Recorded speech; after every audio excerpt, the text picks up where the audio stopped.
into a small company in Montana to get the power back on in Puerto Rico. That company had just 2 full-time employees when it landed the deal. Whitefish Energy now deploying crews across the island, but 2 audits of that contract are now underway, and members of Congress tonight are asking for an investigation. How did they really land that deal? ABC's chief White House correspondent Jonathan Karl leading us off. The White House today firmly denied the federal government had anything to do with the controversial $300 million contract to restore Puerto Rico's electricity grid, a contract that went to a Montana company with just 2 employees, but clear political ties to the Trump administration. Can you say definitively that the fact that the primary, one of the primary investors in this company was a major donor to the Trump campaign had nothing to do with the fact this contract was awarded? Right. The federal government, as I said, has nothing to do with this contract or the process. This was something solely determined by the Puerto Rican government. The company, Whitefish Energy, is just 2 years old. Before this, its largest federal contract was just over $1 million, about 1/300th the size of the Puerto Rico deal. And we're here ready to light up Puerto Rico. Questions were first raised about the connections between Whitefish and Interior Secretary Ryan Zinke, who is also from Whitefish, Montana, population 7,200, and knows one of the company's owners. Zinke today denied he had any knowledge whatsoever of the contract. But Whitefish also has ties to Energy Secretary Rick Perry. We'll continue to support the work to restore power in the Virgin Islands and Puerto Rico. The company's main financial backer, Dallas-based HBC Investments, was founded by Joe Colonnetta. Colonnetta and his wife donated more than $75,000 to support Perry's campaigns between 2008 and 2012. Colonnetta and his wife also donated nearly $90,000 to support the Trump campaign and the RNC in 2016. The spokesperson for Whitefish and HBC Investments says political connections had no influence whatsoever on awarding the contract. The contract speaks for itself as the ability to get the work done. But the governor of Puerto Rico is not so sure. He has asked for a full review. If there is wrongdoing, in this process or in any process, there will be hell to pay. So let's get to John Karl with us live from the White House tonight. And John, you've just received a response from Energy Secretary Rick Perry tonight. David, the response comes from Perry's spokesperson at the Department of Energy, who says the department, quote, was not involved in the selection of Whitefish for this contract, but the questions on this are piling up. In fact, I count at least 8 different congressional committees now asking questions about this contract. David? John Karl leading us off on a Friday night. John, thank you. To the weather this evening, and 2 major systems we're watching right now. A powerful nor'easter aiming for the East Coast this weekend. The other storm turning deadly, bringing snow across the Midwest at this hour, 8 inches in parts of Minnesota. And a deadly accident in Duluth, a truck driver losing control. Let's get right to meteorologist Rob Marciano tracking it all for us. Hey, Rob. Hey, David, we're not done with that snowstorm yet, so let's get right to that and show you where it's coming down. Still so in Minnesota and parts of Wisconsin, the UP of Michigan as well. Dicey travel there. The southern storm, the tropical low there in the western Caribbean, the Hurricane Center now putting out advisories with forecasting this to become a tropical storm just south of Florida tomorrow night. Wind and rain there, and then gets scooped up by the northern system for a nor'easter. It will strengthen. We'll look for the wind and rain increase during the day on Sunday, and then on Monday we'll look for big winds. Look at the rain there, over a half a foot of rain, 50-mile-an-hour wind gusts potentially from Philly to New York to Boston during the day on Monday. That could bring down some power lines. A strong storm coming. David? Rob Marciano with us. We'll be watching you this weekend, Rob. Thank you. And next tonight, Inside the JFK Files, finally released, and there are still many to come. But in the documents already, new intrigue and new questions tonight. Among them, an unconfirmed tip to a British newspaper minutes before the shooting. And after Lee Harvey Oswald was killed, the memo from the FBI director, J. Edgar Hoover, and his concern, writing that the U.S. must believe Oswald acted alone. ABC's chief national correspondent Tom Llamas was at the archives when the files were released.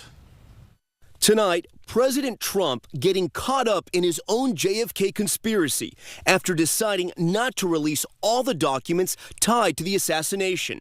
Senator Chuck Grassley, a Republican, calling it ridiculous, tweeting, "CIA wants further cover-up.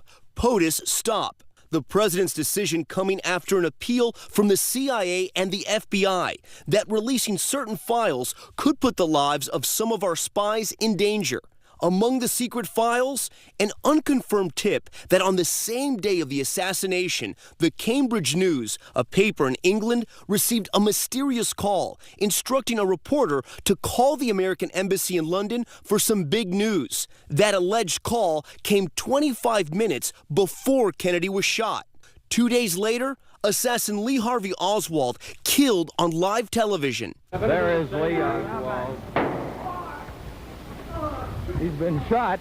In an FBI memo, Director J. Edgar Hoover outraged, calling that shooting inexcusable, fearing it will feed conspiracy theories, and saying he wants something issued so that we can convince the public that Oswald is the real assassin. And other documents show investigators ruling out potential collaborators.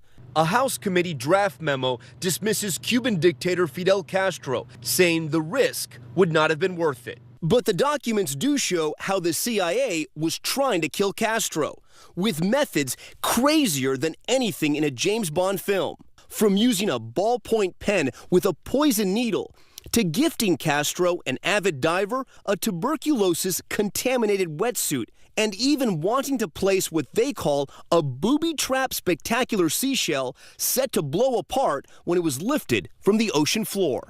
Just incredible, and it turns out that seashell plan was abandoned because they couldn't find a shell big enough. We kid you not tonight. Tom Llamas back with us live this evening. And Tom, along with the files, the questions tonight for the Trump administration about why the president promised repeatedly in tweets all of the documents would be released.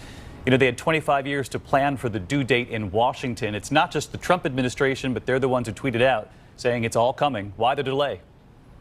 Well, the White House is citing national security concerns. They did release 2,800 documents overnight, and we know that at least 18,000 records from the CIA are still being guarded. Some of those documents will be released over the next 6 months, and President Trump tweeting just this morning, it's his hope to get about almost everything out to the public.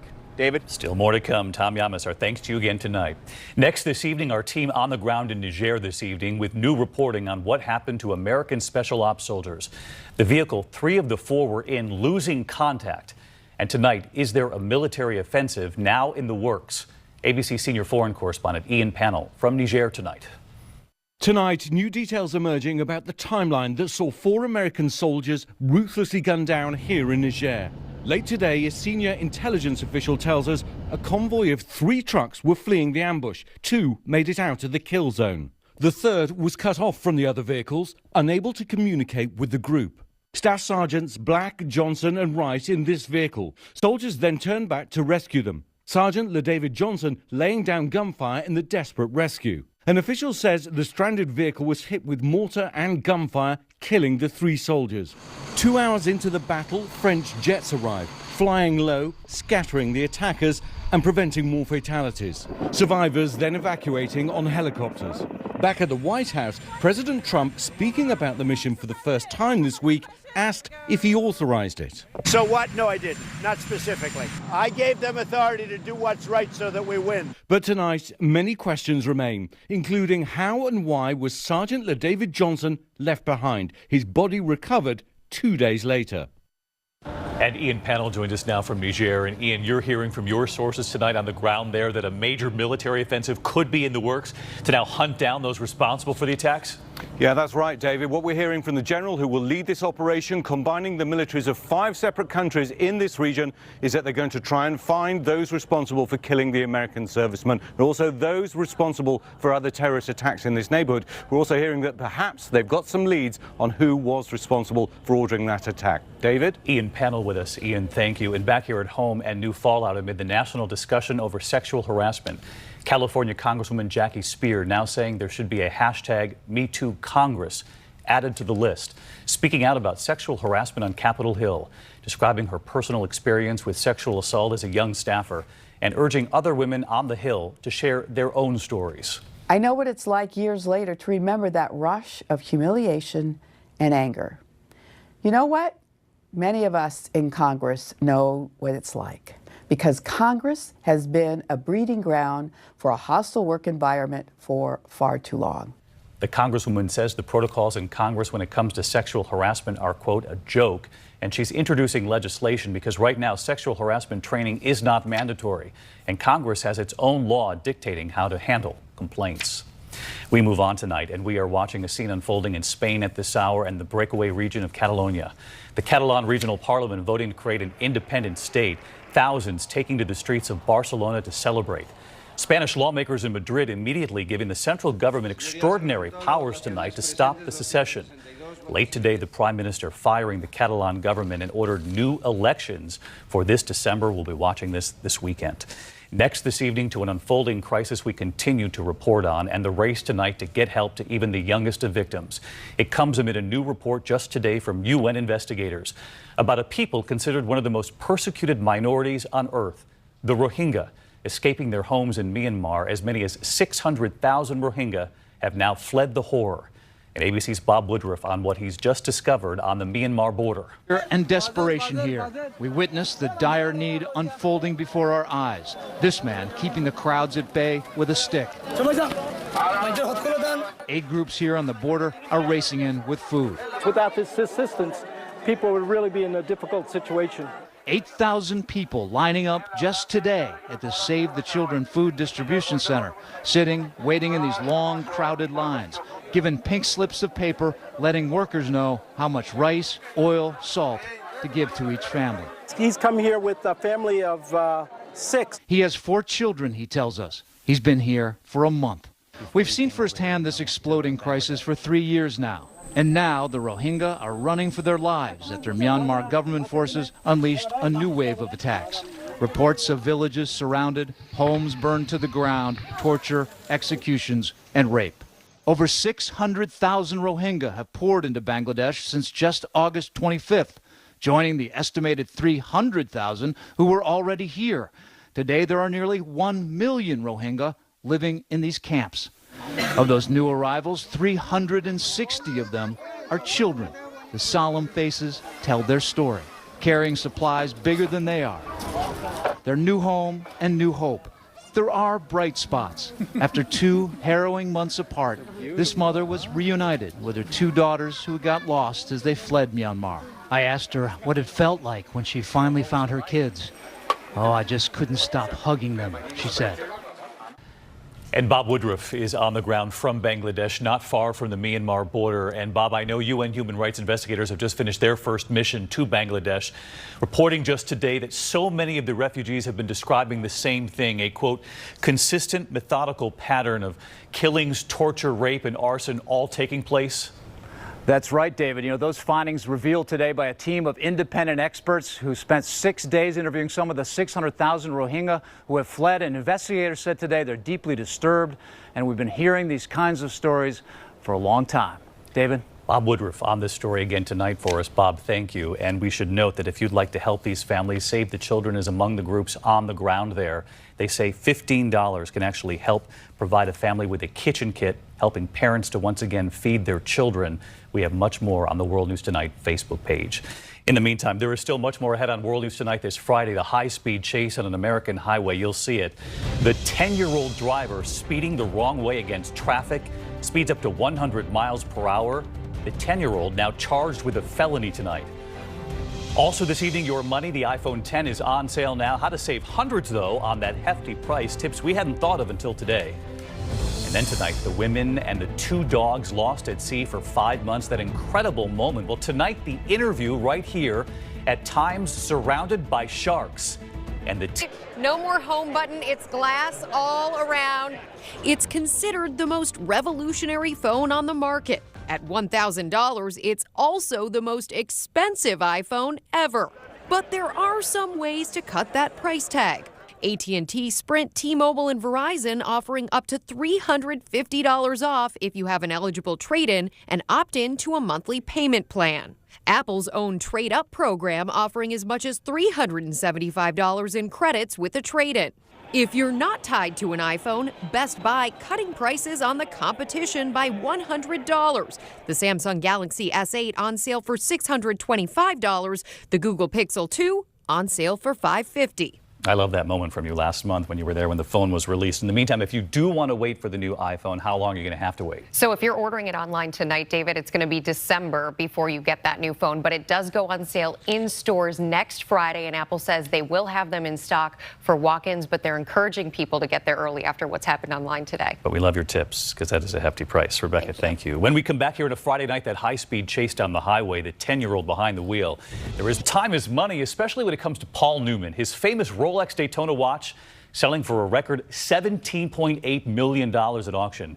He wore it every day for more than 15 years. The watch, a gift from his wife, Joanne Woodward, when he began racing.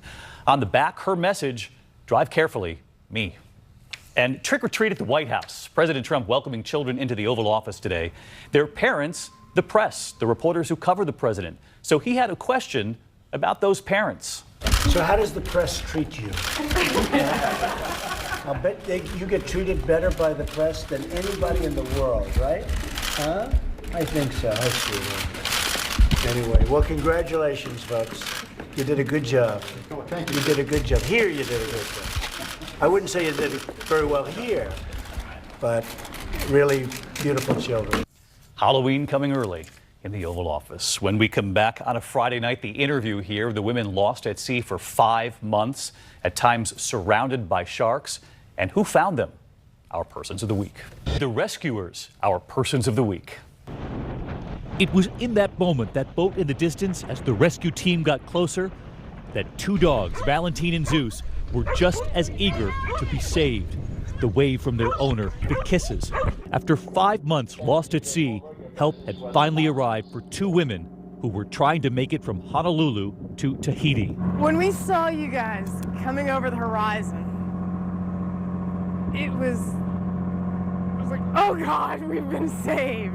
Jennifer Apple and Tasha Fuyaba encountered 3 severe storms and 2 days of shark attacks swarming the boat. They did not think they were going to last another day. It was the most amazing feeling because we honestly did not believe that we would survive another 24 hours in the current situation. One night, a group of 7 sharks, they described them 20 to 30 feet long. They did have a year's worth of food on board just in case, oatmeal, pasta, and rice, but they never thought they would need it. When we saw that big gray ship coming, it was just relief. That big gray ship, the USS Ashland. When we saw you on the horizon, we were just like, yes! They're here! The women climbing to safety and special care for those dogs, getting a drink and a way out. All of them grateful to those sailors, those crew members on board the USS Ashland.